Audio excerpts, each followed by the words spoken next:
সর্বহারা পথিকের স্বর্ণছাড়া অস্তিত্ব, মাতোয়ারা পথ কষ্টের ছাড়া একাকিত্ব।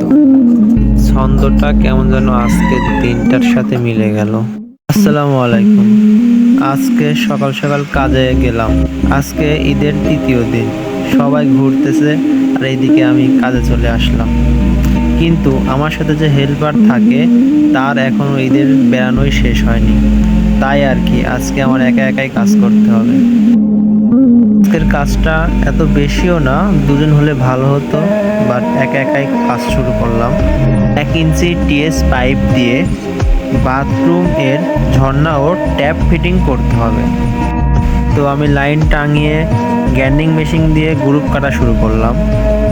কাটা শেষে গ্রুপ ভেঙে কোথায় ট্যাপ, কোথায় কনসিল হবে এবং কোথায় ঝর্ণার পয়েন্ট হবে সব কিছু মাপ দিয়ে নিলাম। মাপ দেওয়ার পরে আমি টিএস পাইপগুলো কাটতে শুরু করলাম। পাইপগুলো খুব যত্ন সহকারে এবং খুব মসৃণভাবে কেটে প্যাচ মেশিনের দাঁত লাগালাম। দাঁতগুলো খুব ভালোভাবে সুন্দর করে ফিটিং করে অ্যাকুরেট মাপ অনুযায়ী প্যাচ কাটা শুরু করলাম। প্যাচ কাটা শেষে টেপ পেঁচিয়ে নিলাম খুব সুন্দরভাবে, যাতে পানি লিকেজ না হয়।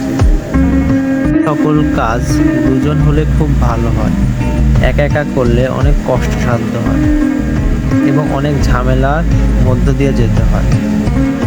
এদিকে প্যাচ দিলে ওইদিকে খুলে যায়, এদিকে প্যাচ দিলে ওইদিকে খুলে যায়। আর দুজন হলে একজন এক মাথা ধরলে অনেকটা সুবিধা হয়।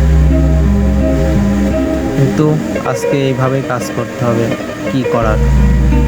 কথায় আছে না, একা বাঁচতে শিখুন, মানুষ জানাজায় আসবে কিন্তু কবরে না।